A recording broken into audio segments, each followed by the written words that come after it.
Abba voulez-vous, a minute past 9. Yeah, it's a bank holiday today, but I still saw enough traffic.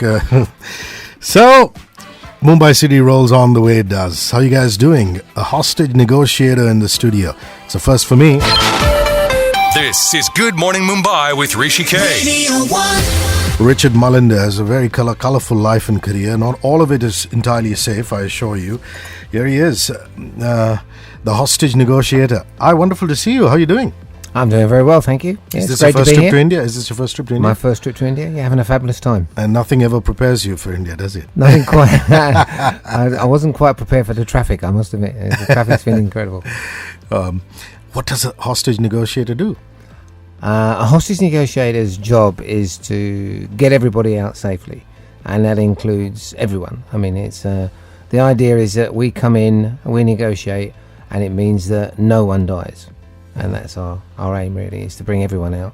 If we have to send people in, there's always a risk that they will get killed. So it's better if we can get them people talked out. So that's what we do. It's not so much talking as there is listening. And that's pretty much what your life is now. Yeah, about teaching people how to listen when it's important to listen. Yeah, really. It's I think one of the great skills that has been lost is the skill of listening, is really understanding what listening is. When you talk to people about listening, and you say to them, how do you listen, they almost automatically say stuff like eye contact and nodding your head, and none of those are listening. That's just keeping me talking. And it's, when I really looked into it, when we looked into it as hostage negotiators, we started thinking, right, how do we really get inside people's heads? And that's what listening allows you to do, because it gets you to understand the person really well that you're talking to. You can't persuade someone by telling them what you think. You have to persuade someone by getting into them. And that's what we do. So even when you're talking to someone in critical situations, crisis situations, it's about understanding them. Whether you like them or not is irrelevant. You've got to understand them, because if you're going to sell something to somebody, then you've got to understand why they should be buying it. And you have just a few minutes to do it. Or are these long, extended sessions? I mean, would you be with a terrorist or a kidnapper for, let's say, hours of time, or does it depend from case to case? Depends on case to case. A kidnapper, for instance, could be over in a very short period of time. If you're, the word terrorist is a very difficult kind of word. I think it's got a lot of connotations, but let's just say that you're dealing with those sort of situations. They can go on for weeks, months even. So there's no, you can't rush them. And you're not going to be talking to them all the time. A lot of the time it's trying to work them out, and they're not going to spend a lot of time on the phone talking to you, because of course they're aware of what can be done and what can't be done, and they're frightened of that. So how are you using all your life experiences to do what you're doing tomorrow? Is that it tomorrow? Is there a workshop tomorrow? Yeah, there's a workshop tomorrow. Tell us about it. It's going to be in the Marriott Hotel. And is that the one in Juhu, or is that the one in? It's the one in Juhu. It's the one in Juhu, yeah. Mm-hmm. And it's going to go on for a day. And tomorrow we're going to show. It's working with business people, showing them how to really get the best from the people they're dealing with. How to really understand the customers, understand their clients, and as well as understand the people they're working with, and as well as understand their family. So it's kind of across the board. People often say to me, so what good is listening, or what company or what part of my business should I bring into listening? And I always think, well, what part don't you want listening? Listening gives you everything. Listening teaches you. It makes you understand it, or allows you to understand people really effectively. So how can I register? Do I just walk in there, or registration's closed? Is there a website? Yeah. Yes. There is a website. There's a website where you can go to, and that's the way to go to it. Yeah. Mm-hmm. Get to it. So we'll get the website right after this. It's Stevie Winwood, High Love at 9:05. Richard Mullender, the hostage negotiator, in studio.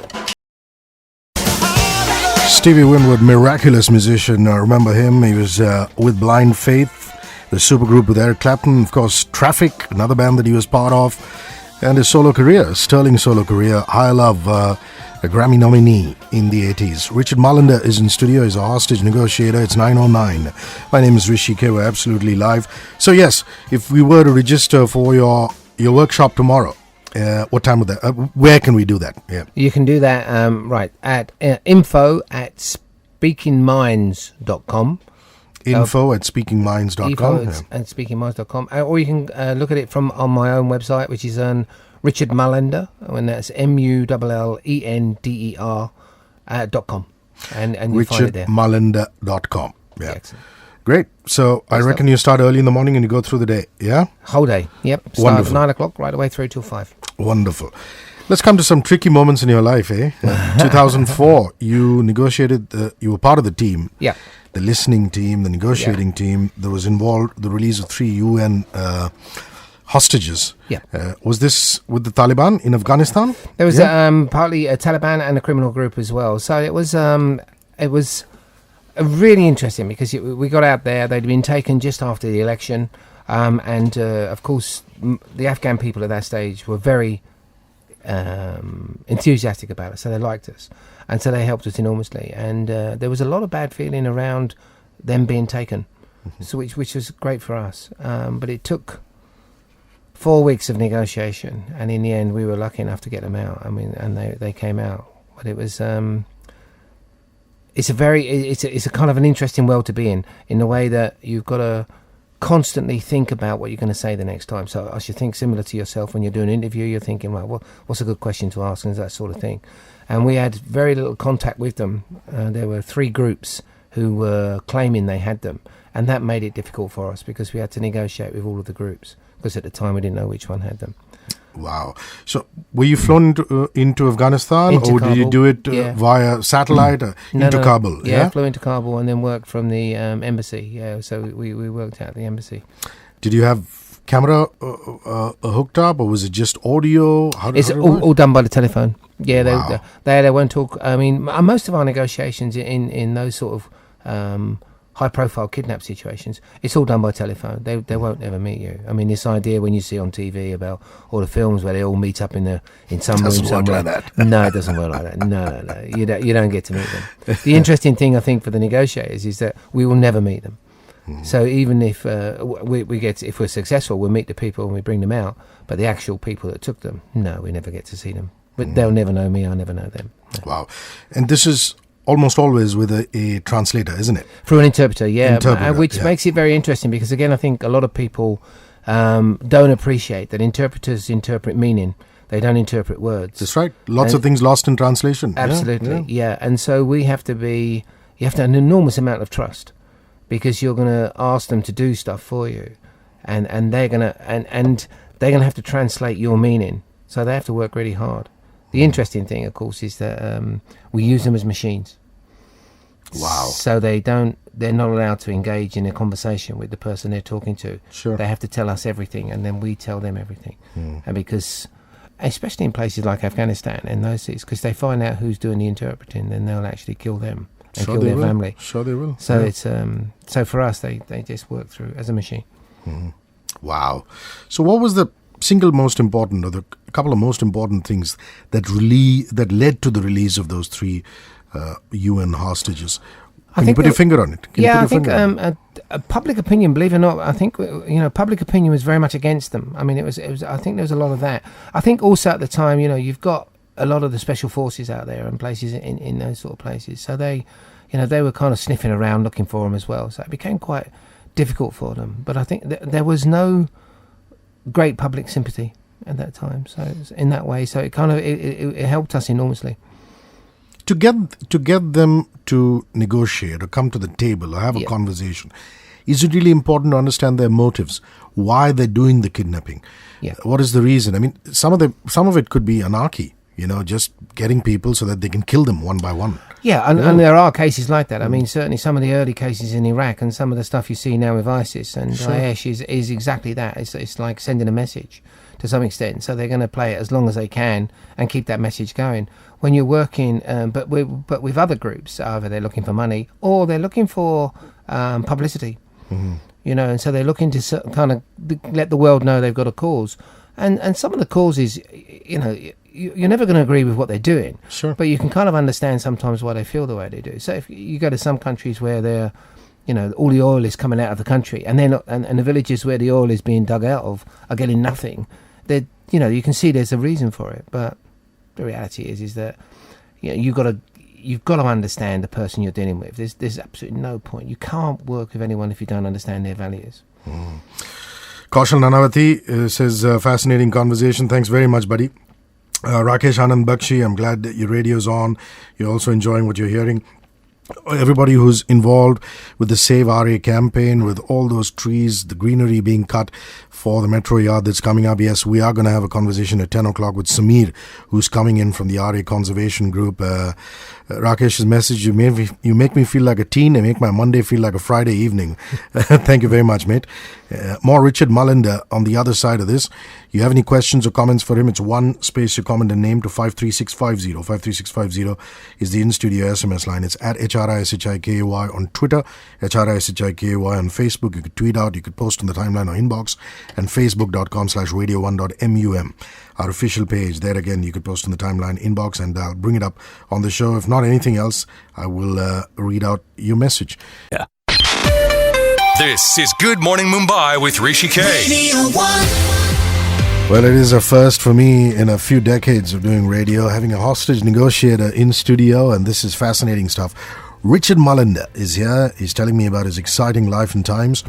He just told me about negotiating to get UN hostages out of a tricky situation in Afghanistan.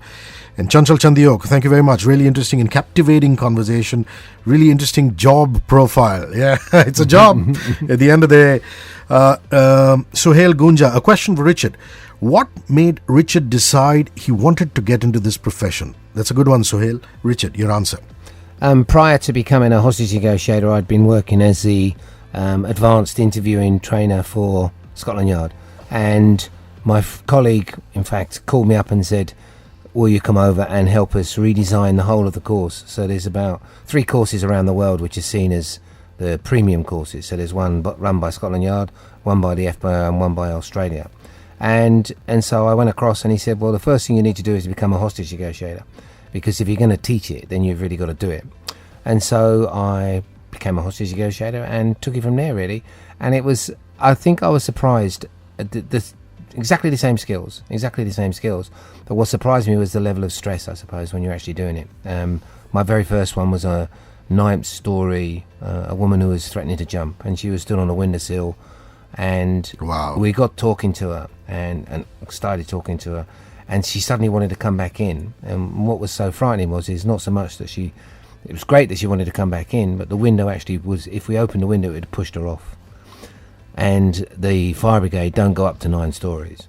So we had to come up with all sorts of clever rope stuff and try and get her roped in. And in the end, we opened the window very carefully and lowered her in. But it's interesting because the most frightening time is when they decide that they want to live, because then they become frightened. And the moment they become frightened, they're more likely to slip. And that's what is the real worry. So actually getting them to think about, saving themselves in those sort of situations is quite easy. But getting them off the situation is often quite difficult, because they put themselves in a situation which most normal people wouldn't put themselves in. Wow. Spellbinding stuff. Incidentally, Kaushal says, nail-biting conversation. Thanks, mate. Royden Gonsalves, hi Hrishi K. Behram contractor Manik Davar and myself, we're friends. Adil Sumariwala and me went to school together. Wow. Former Olympian and you. Ayaz's friend from college. Enjoy listening to your show. You really get some interesting people on your show. We enjoy our not too long drive. That's my daughter and me. Keep it up and God bless. Well, if you're tuned in right now and you've sent that message, I can't take credit for it. It's Richard here who's doing all this fascinating talking. Now, sometimes, you're not doing this all the time for acknowledgement and pats on the back. A lot of it is self-fulfillment. But sometimes you get blokes who come out, you've helped negotiate their release, and they're not entirely grateful. Gratitude is lacking, if you know what I mean. And it happened with Ember, isn't it? Ember, yeah. I mean, here's a guy who's taken hostage. Was this in Iraq? Yeah? In Iraq, yes. In Iraq. Yeah. And you're part of a team that spends over 100 days trying to negotiate with these guys, and he gets out and he's not very eloquent, is he? So talk to me about that. Yeah, I think, to be fair to the man, he'd always said that if he got taken, he knew the risk, and if he did get taken, then he would, he didn't want to be rescued. So to be fair to him, and I think that's so. But it was kind of strange. I don't think any of us want gratification. It's quite interesting for us, I think, because the one thing people say to us, how does it feel when it finishes? And the only thing that you can say is, I think every negotiator in the world would say, the only thing you feel is complete relief. There is no sense of a job well done. I mean, you just don't feel that way. It's one of the things you learn very early on is your ego doesn't matter. Get your ego out of this. Your outcome is to get everyone out safely. If everyone comes out safely, that's great, and that's what you're for. Because if you let your ego get in your way or you let your emotions get in the way, then you can't negotiate properly. If the person doesn't like me that I'm talking to, then I've got to move. I've got to come out of there, because it doesn't matter whether they like me. We've got to get this person talking, and it really is. Get rid of your ego. There is no ego in this game, and as I said, you never feel like look at what we've done. There's none of that. There really isn't. It's about I can go back to bed. This is a really funny question. Shubhadeep Das, Hrishi K, can you check with Richard if his negotiating skills work with his wife or partner? My wife is also a hostage negotiator. So she is. But they can always work. You've got to understand the person in front of you. Stop trying to sell yourself. Camille Polycarp, brilliant conversation with Richard. A must listen. Thanks very much, mate. Richard Mullender, the hostage expert, former lead trainer at the Hostage Negotiator, former lead trainer at the National Hostage and Crisis Negotiation Unit, Scotland Yard, is in studio. There is a workshop tomorrow, in case you guys want to attend, and he will talk about his life experiences and eventually tell you about the challenges of communication in the world of business. Lots of effective listening and communication skills. So where can they go? Is there a website? There's a website, and it's called speakingminds.com, and you'll find all the information you want on that website. Lovely. Okay, now let's come to, we talked briefly about it, only the fact that Norman Ember came out not expressing too much gratitude, but I want to talk about that. In 2006, Richard Mullender's listening expertise contributed to the intelligence that provided information that led to the release of Norman Kember in Iraq. Let me get this right. Kember was in Iraq because he was actually against the war. Yes. He had gone in trying to bring notice to the fact that there shouldn't be armed conflict, and America shouldn't be doing what they're doing, and the Allied forces at the time. And then he got captured. Yep. So just like you said, in the 2004 case, which is the UN workers in Afghanistan, there was a lot of sympathy, compassion against for the hostages, but against the kidnappers. What was the case this time around? Same thing again, really. I think Norman Kember had gone out there on a sort of you could call it a peacekeeping mission sort of thing, and he went out there with all the right ideas. I mean, let's be fair to the man. He wasn't a bad man. He was a good man, and what he believed strongly that by spreading religion, by spreading peace, etc., that people will come together. So I think it was just that. Of course, the people out there don't care. I mean, and that's not everyone doesn't care. That's unfair. But the people that he was dealing with, the people that took him, didn't care. They saw him as a prize to some extent, something that they could use for their advantage. And it was really. I mean, I felt quite sorry for him, and it was hard work. You have to really work hard in these situations because you're constantly trying to keep them alive. I mean, that's the reality. You want to keep them alive because in the hope that eventually, they can be rescued, as it was in this case, or eventually that they will release them, and that they'll see that it's better to release them than to kill them. But one of them did lose their lives. One of them there were three of them. There was three. I think there was an American. The American got killed. Got I can't shot. remember his name. Is it Richard Fox? I'm not sure of his name, but one of them got shot. Ember himself was British. Kember was British, Kember. Okay. Yeah, Norman Kember. Kember was British. Yeah. So the American got shot. That must have been quite devastating for the process, for the release process. Do you remember? Do you remember at the time? I mean, it's been a few years. Do you remember at the time what you guys were going through? Yeah, I think when you suddenly lose one, you realise just how vulnerable they all are. I mean, that was for sure. It changes everything. Whenever a hostage gets killed, you suddenly realise that your job becomes that much harder because once they're willing to kill one, then of course everyone else is in. If you're dealing with a situation where no one's been killed, there's always the chance you're going to get these people out. They haven't gone so far, but once they go over that mark, then there's almost no turning back in a way, because what they're saying is, well, we're willing to kill. well, then it's a very difficult situation. So what did you tap into as far as the kidnappers were concerned in this particular case? Very difficult. You work out as much as you can, but again, the kidnappers in this case were looking. I think eventually they would have killed him. I think that's my belief is that they would have killed him if he hadn't been rescued in that way. But it's what they give you. So for instance, with the Ken Bigley case, which was a very sad case, he was one of the first, and he got killed in Iraq. The demands were so extreme that it's almost like, okay, well, this is not good. You know, the demands are so extreme. You've got someone saying that all American troops to leave, all British troops to leave, all female prisoners to be released. Well, it wasn't going to happen in 2004. They'd only just gone in 2004, 2005. They'd only literally just gone into Iraq. Well, we weren't going to leave, you know. So that tells you, okay, there's not a lot of hope here, and then your job becomes very different. Mm-hmm. Okay, question from Nidhi Tuli. Nidhi's actually made a fascinating documentary on the Dalai Lama's escape from Tibet into India. So she's a fine mind. Super conversation. Can Richard tell us about a time when you almost lost, but then things turned? Yeah, it's interesting because the international ones, that doesn't tend to happen. You're always constantly you're worried that you might say something that's going to upset them, and you have no control. I mean, one of the things that everyone has to understand here really is that you've got no control as the hostage. You have nothing, and the British government do not pay. You know, so right from the outset, we had very little to negotiate with. So you have to be really clever in your thinking, and without going too much into it, obviously, you know.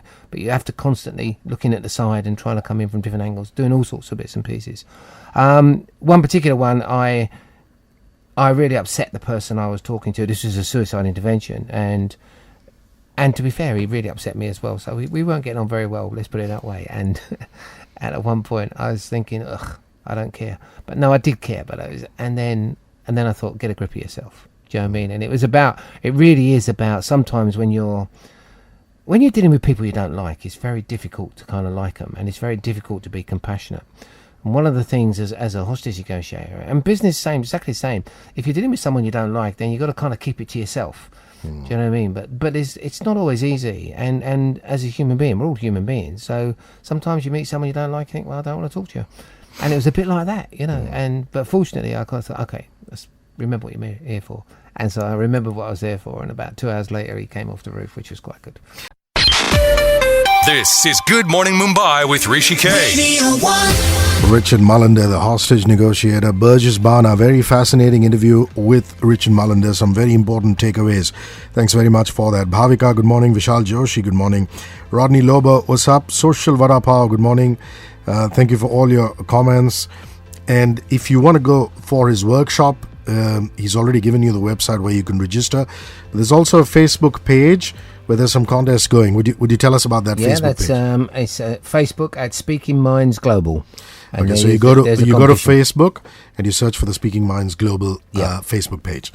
Got that. Okay, former lead trainer, the National Hostage and Crisis Negotiation Unit at Scotland Yard. So, what was your training? What was the basis of your training all those years?